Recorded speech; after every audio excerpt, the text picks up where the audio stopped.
अरब दुनिया में सबसे ज्यादा तवील अरसे तक हुक्मरानी करने वाले ओमान के सुल्तान काबूस बिन सैयद 79 बरस की उम्र में इंतकाल कर गए थे। हैसम बिन तारिक बिन तैमूर को ओमान का नया सुल्तान मुकर्रर किया गया है। सुल्तान काबूस गुज़श्ता माह बेल्जियम में तिब्बी मुआयने और इलाज करवाने के बाद वतन वापस आए थे। इत्तलात के मुताबिक वो कैंसर के मरज में मुब्तला थे। सुल्तान काबूस ने ओमान को सफारती तौर पर गैर जानिबदार ममालिक में शामिल करने के साथ साथ बाज़ मौक़े पर बैनुल-अक़वामी सालिस का किरदार भी अदा किया। काबूस सैयद खानदान के 8वें फरमारवा थे। ये खानदान सन 1744 से ओमान पर हुकूमत करता चला रहा है। काबूस 18 नवंबर सन 1940 को पैदा हुए। सन 1958 में काबूस तालीम हासिल करने के लिए इंग्लैंड चले गए। ओमान के शाही खानदान में बरतानिया के साथ तारीखी ताल्लुकात उस्तवार करने में काबूस का अहम किरदार था। काबूस ने सैंडहर्स्ट की रॉयल मिलिट्री अकेडमी में 2 साल तालीम हासिल की और 6 माह मगरबी जर्मनी में बरतानवी फौज में गुजारे। सन 1962 में वो ओमान वापस आए। काबूस को ओमान के शाही महल में सन 1964 से सन 1970 तक महदूद रखा गया और उन्हें हुक्मरानी में कोई भी जिम्मेदारी देने से इनकार कर दिया गया था। वो अपने वालिद के तर्ज हुकूमत से बेजार थे। उन्हें अपनी फौज पर भी शुबा था कि वो जफारी के बागियों से लड़ने के काबिल नहीं है। सन 1963 में जब तेल की बरामदात शुरू हुई तो काबूस के वालिद इन पैसों से तरक्याती काम नहीं करना चाहते थे और तेल से हासिल होने वाली आमदन वो अपने पास ही जमा कर रहे थे। इस वक्त के खलीजी हुक्मरानों में बरतानिया का काफी असर रसूख था और बरतानिया ने ही काबूस को अपने वालिद को इक़्तिदार से बेदखल करने में मदद की। 23 जुलाई सन 1970 को काबूस ने अपने वालिद का तख्ता उलट दिया। इस वक्त नए सुल्तान यानी काबूस की उम्र सिर्फ 30 साल थी। ओमान में बुनियादी सहूलियात की शदीद कमी थी। इंतजामिया में बासलाहियत लोगों की बहुत कमी थी। नए सरकारी इदारे सिरे से मौजूद ही नहीं थे। काबूस ने आहिस्ता आहिस्ता इक़्तिदार पर अपना असर रसूख बढ़ाया। उन्होंने माली, दिफा और खारजा उमूर अपने पास रखे। काबूस ने सुल्तान बनने के बाद जफारी बागियों का मुकाबला किया और इस लड़ाई में बरतानिया, उर्दन और ईरान ने मदद की। 6 साल के अंदर बागियों को कौमी धारे में शामिल कर लिया गया। न्यूज एजेंसी रॉयटर्स के मुताबिक काबूस को ओमान में शऊर और बेदारी लाने वाले हुक्मरान के तौर पर याद रखा जाएगा। उन्होंने इंफ्रास्ट्रक्चर की तामीर में तेल की कमाई से अरबों डॉलर की सरमायाकारी की। इसके साथ ही ओमान की फौज को इस खित्ते की बेहतरीन तरबियत याफ्ता फौज बनाया। काबूस की सबसे बड़ी कामयाबी ये थी कि उन्होंने खारजा पॉलिसी को बिल्कुल आज़ाद रखा। सऊदी अरब और ईरान के दरमियान तसादुम में उन्होंने ओमान को किसी एक फरीक की तरफ झुकने नहीं दिया। यहाँ तक कि सऊदी अरब और इसके इत्तेहादियों के कतर के साथ तनाज़े में भी ओमान मुकम्मल तौर पर गैर जानिबदार था। सन 1980 से सन 1988 तक इराक और ईरान के माबैन जंग के दौरान भी ओमान ने दोनों ममालिक के साथ ताल्लुकात कायम रखे, मगर अपना झुकाव किसी एक मुल्क की तरफ न किया। सन 1979 में ईरान में इस्लामी इनकलाब के बाद अमेरिका और ईरान के ताल्लुकात खराब हो गए। उस वक्त भी काबूस ने ओमान को किसी एक कैंप में नहीं जाने दिया। सुल्तान काबूस ने सन 2013 में ईरान और अमेरिका के दरमियान खुफिया सालसी भी की थी। इसी के जरिए इसी वक्त के अमेरिकी सदर बाराक ओबामा ने ईरान के साथ जौहरी मुआहिदा किया था। रॉयटर्स के मुताबिक सफेद दाढ़ी वाले सुल्तान काबूस आखिरी मर्तबा अक्टूबर सन 2018 में इस्राएली वजीर आजम बेंयामीन नेतन्याहू के साथ नजर आए थे।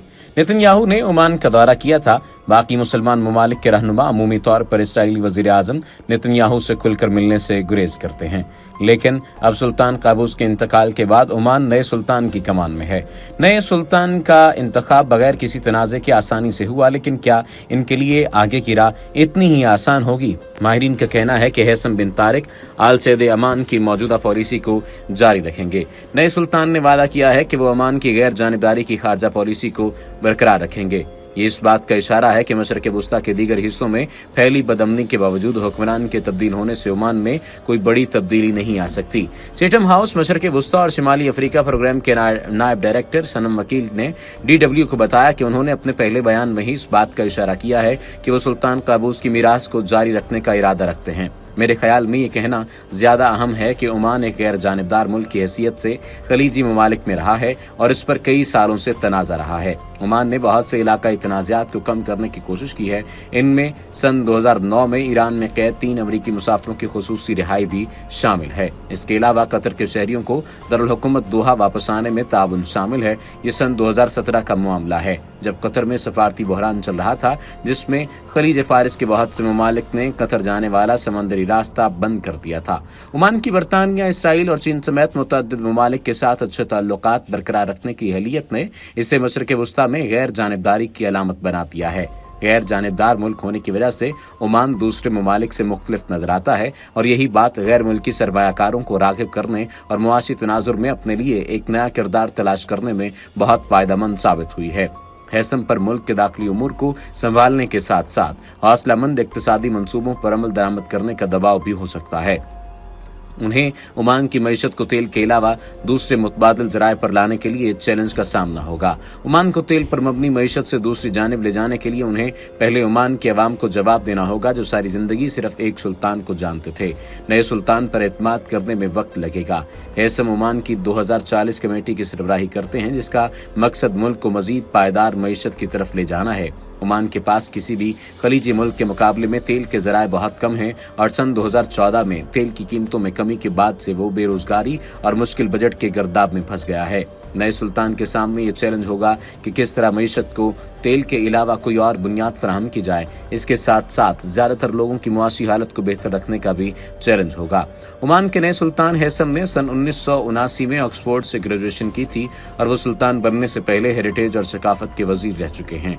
वो सन 1994 से सन 2002 तक वज़ारत ख़ारजा में जनरल सेक्रेटरी के ओहदे पर भी फाइज रह चुके हैं। माहिरीन का ख्याल है कि सुल्तान काबूस के बाद बगैर किसी तनाज़े के उनका जानशीन मुंतखब होना एक पुरअमन हुकूमत की तब्दीली है। काबूस की कोई औलाद नहीं थी और न ही उन्होंने अवामी तौर पर अपने जानशीनों में से किसी को मुकर्रर किया था, लेकिन एक बंद लिफाफे में उन्होंने जानशीन की हैसियत से अपनी पसंद जाहिर की थी। हफ्ते के रोज शाही खानदान ने जमा होकर काबूस के इंतखाब पर गौर किया और रजामंदी से हैसम बिन तारिक को नया सुल्तान मुंतखब किया। यह तब्दीली चंद घंटों के अंदर एक सुल्तान से दूसरे सुल्तान में बहुत आसानी से हुई है, जबकि इससे कबल बहुत सारे तज्जियाकारों ने पेशगोई की थी कि नए सुल्तान का इंतखाब आसान नहीं होगा।